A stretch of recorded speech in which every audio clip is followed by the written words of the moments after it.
you talk about what is intimacy? Like, what is the essence of it? Or, like, what is happening in the expression of intimacy? Like, between anything, two things, or anything. Like, it could be between the sun and a flower, or like the intimacy of resonance, or I was even looking at the figures on the pillow, and the intimacy of just feeling close to something.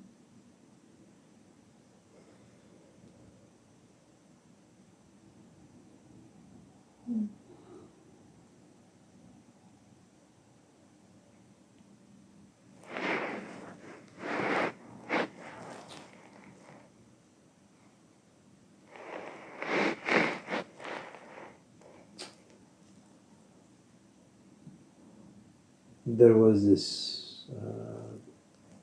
part-time psychology instructor at Laney some years ago. I forget her name. One day she walks into my office and we started talking about something, and then she grabs the pen on the table and she grabs my notepad and she writes down that word, intimacy. But the way she spelled it was in-to-me-see.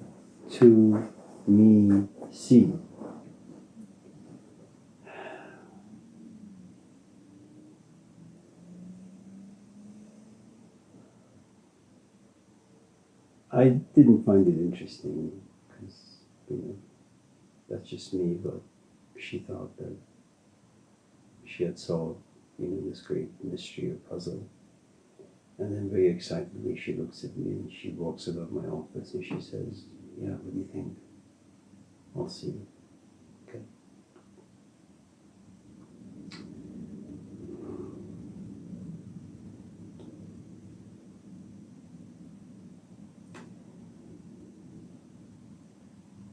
In the last few interviews that I've watched of Jordan Peterson, something interesting has happened. I don't know if he's sick.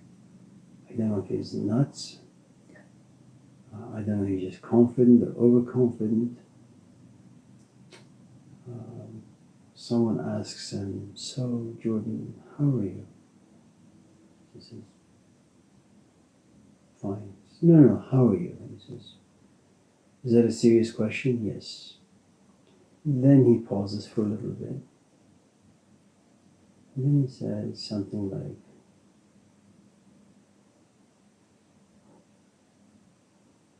"I'm happy and I'm miserable at the same time." And then he starts crying. And he cries the entire hour of the interview.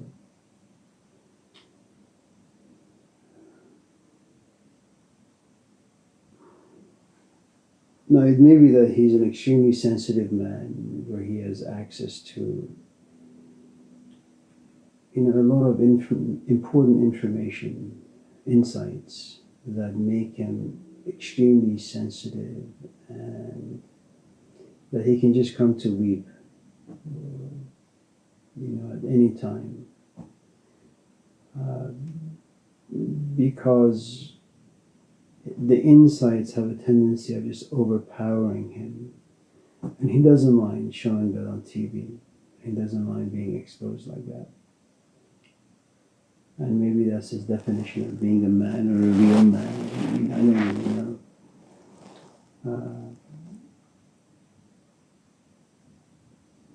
It's very difficult for me to accept the way he is because I come from a different culture. Men are defined differently for me.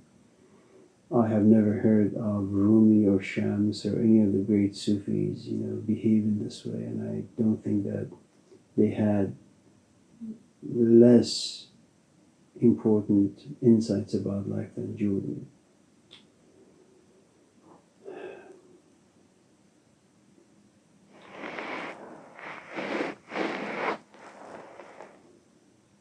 When you speak about the sun and the flower, I'm not really quite sure what to do with that particular analogy because the sun has nothing to lose, the flower has nothing to lose. They're both part of, I mean, I suppose, a natural world, and they're very organic. They're they're functioning according to their nature. It's not like, the flower had this awful history, and now the flower has to reflect as to whether it wants to open itself to the sun or not. Vice versa, the sun could have gone through a difficulty. You're saying, I want to kind of caress the flower. I'm not quite sure if I'm going to be accepted or rejected. Um, if you're talking about intimacy amongst human beings, I think it makes the question somewhat interesting. And it makes it interesting because we are very complicated people. Um, let's just say,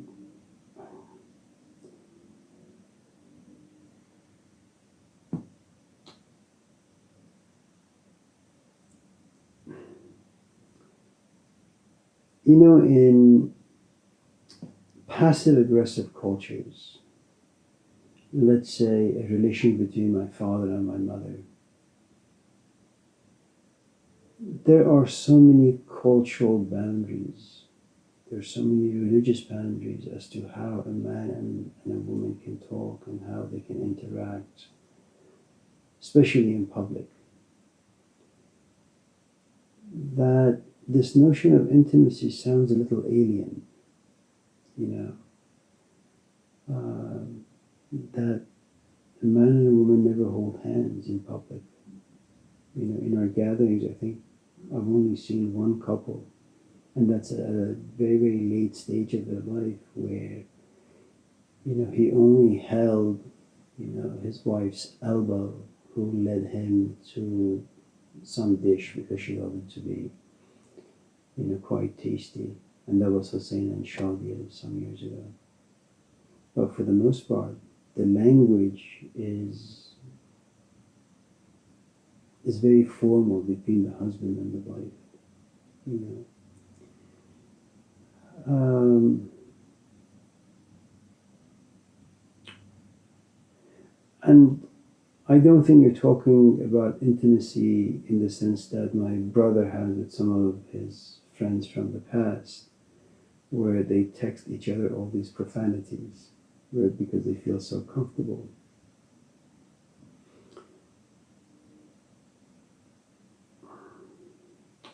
If you're talking about intimacy as you have a vault or a safe, and you have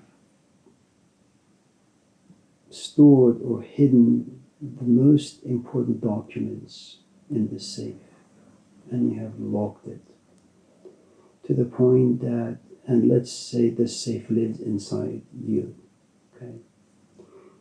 And they happen to be these documents that even you yourself don't want to look at, don't want to understand, don't want intimacy because they're far too painful, you know.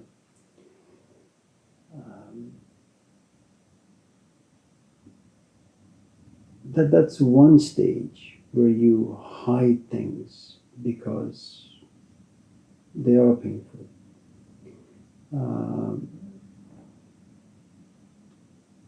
And so the first thing that you do is you become curious, and slowly you kind of figure out what the numbers are. You twist this thing and you open the door and you start reading the documents. The only thing you can be intimate with is pain. Pain caused by the information. You're not being intimate with the information in hopes of understanding the information. That's far away from you.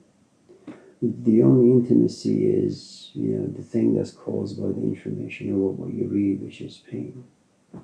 And it's not just pain, there's a good amount of negative emotions such as anger and hatred and perhaps a sense of revenge and justice and all of that.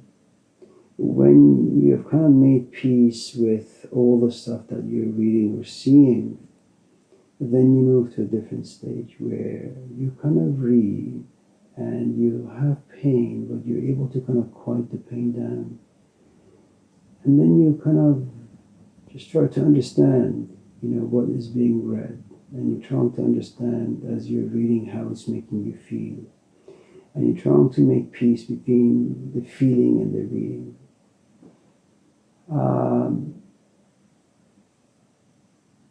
Then someone walks into your life. Now remember, it is only you who has found intimacy with all of that stuff. And that has taken you many, many, many, many years. Now someone walks into your life. And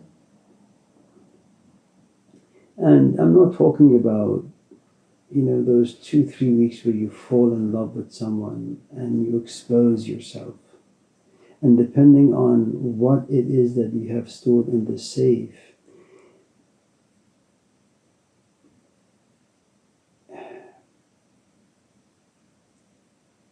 if what someone has stored has a lot of, say, negative emotions in it, negative history in it, it causes a lot of emotions as you read, there's a good chance that even though you may be in love, you will never kind of expose this part of yourself to this person.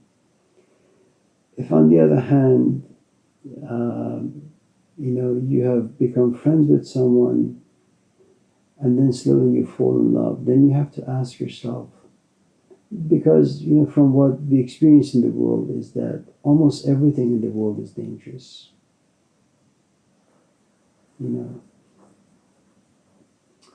Our kids are small, we send them to school, and parts of me are really frightened when they come home and they have an attitude. They use a language that is not part of this environment.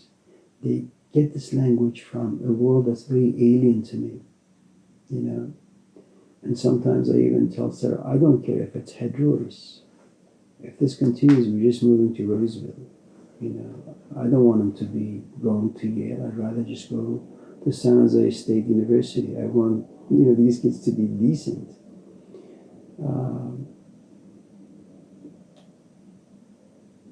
So because we know that especially people can hurt us, we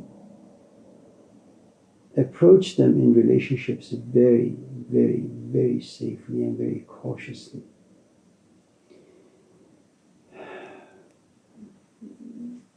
First most importantly, because we don't really know how they're going to react.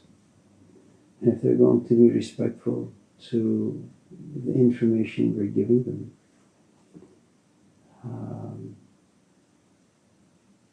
For example, sometimes at gatherings, someone comes to me and says, so what do you do? And I know the Persian culture. If I was to tell them, I teach, they say, oh, that's great, what do you teach?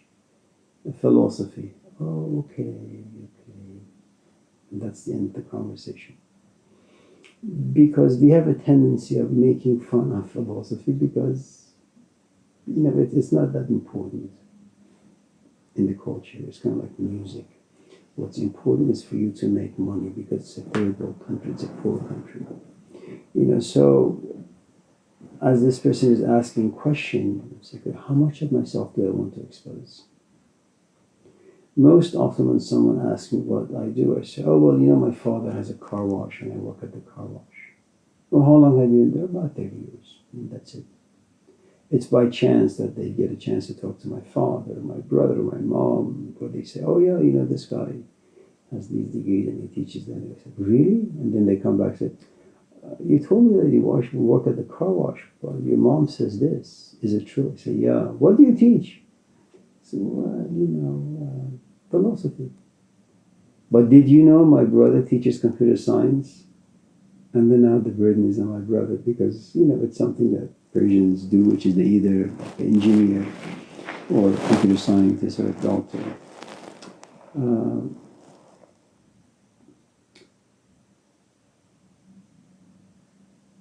And it may happen underground, where you're kind of observing and evaluating and analyzing the person who is approaching you and wanting to get to know you. And, you kind of go back and forth. Should I trust him? Should I not trust him? how much of what lives inside me should I expose? Should I tell them? Should I reveal to them? If you're very, very, very comfortable with yourself, if you've made peace with who you are, what you are, all that stuff, you have no problem just being open and intimate with people. And that also depends on your age, because when you're a little older, you know that most people ask you questions because they're just curious. They're not really interested. They don't really want to be invested in. They're not invested in the question, and they're not really invested in the answer you give them. So you're very casual. You kind of just look at them. I remember running into Jacob Needleman at the farmer's market some years ago. I say, "Hi, Mr. Needleman." He kind of looks at me and says, buzz off, don't talk to me." He's an 80-year-old man, or maybe 70. He'd been in the classroom for about 50 years. I don't even know if he remembered me. Maybe he was suffering from some sort of a mental illness. But at his age, what's my hi, hello going to do for him? I haven't been keeping in touch with him. I'm a nobody to him, and rightly so. He just kind of brushes me off, and I'm glad that he did. It was a lesson for me that I learned many, many, many years later. When you speak about intimacy, in some ways, I think you're speaking of something that has value. Okay. And then the person to whom you want to reveal, give this value, well, you have to ask yourself, are they window shopping? Are they a customer? If they are a customer, is this a price they can pay?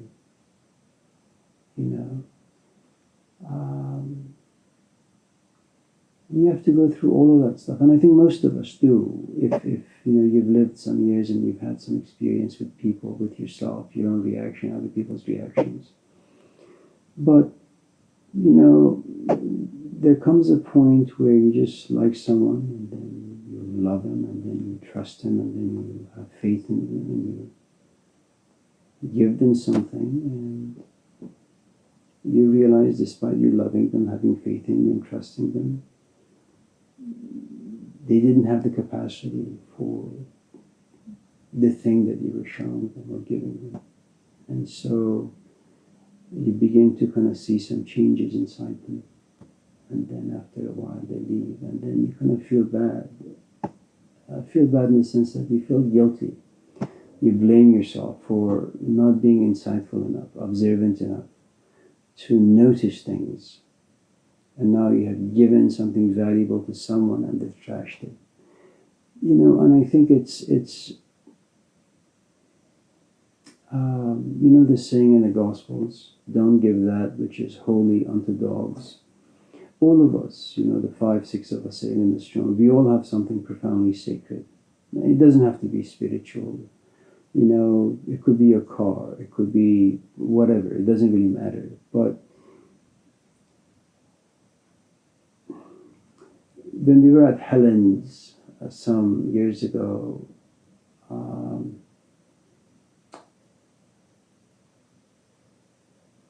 I think Sarah and the kids were going to go to her house or just the apartment where you were living. And I remember one day Ginning coming to the office, or maybe after the class, she said that she had just bought a car, for, 15, 20,000. And she had saved all of her money. So I knew that the car, it wasn't like she was rich, she was sitting on like thousands of dollars. It was money, she just kind of put $1 here, put $1, then eventually she saved the money at 14, 15,000. So I asked Ginning if she could give Sarah and the kids, a ride up to the apartment, and then she hands me the key. She says, well, you take it. And it was a gift. I mean, her gesture was a gift to herself and me as well. But as I was getting into her car, I realized I went back in time where I didn't have any money.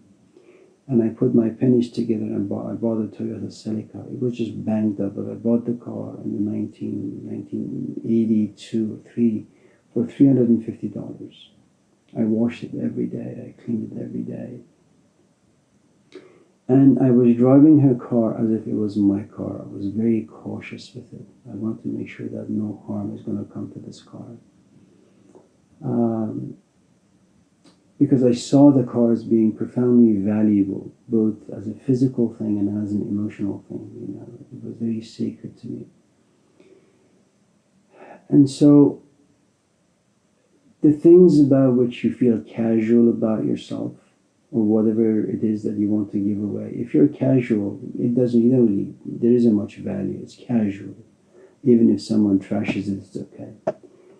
So intimacy has to do with certain things that hold a great amount of value. It's sacred to you. There are lots of dogs around.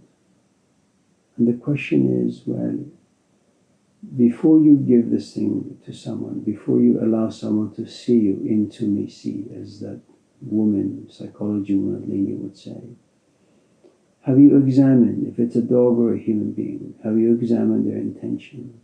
You know, do you know how much of yourself you should expose?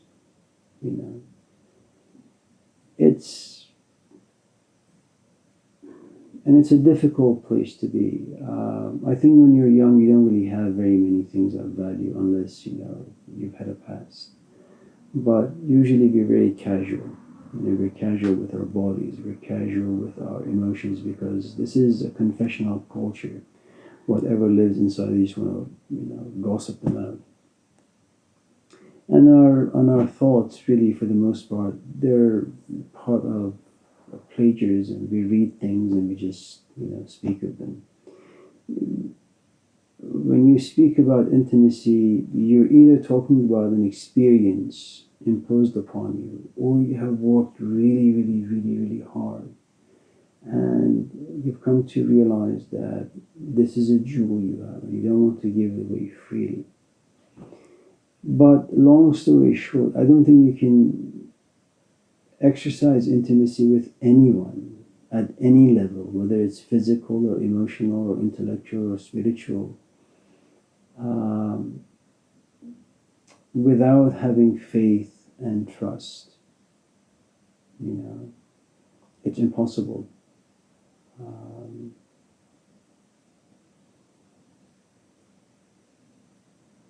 You know, sometimes when we go out and we are talking about, like, Daughter of Fire stuff, you know, philosophical, spiritual, religious ideas. And when, like, we're sitting at a table and there is another table next to us, I don't feel comfortable, you know, being overheard by other people. You know, I feel as if these are things that there's a good part of me that lives in these ideas, and I don't want someone to just kind of hear them, you know.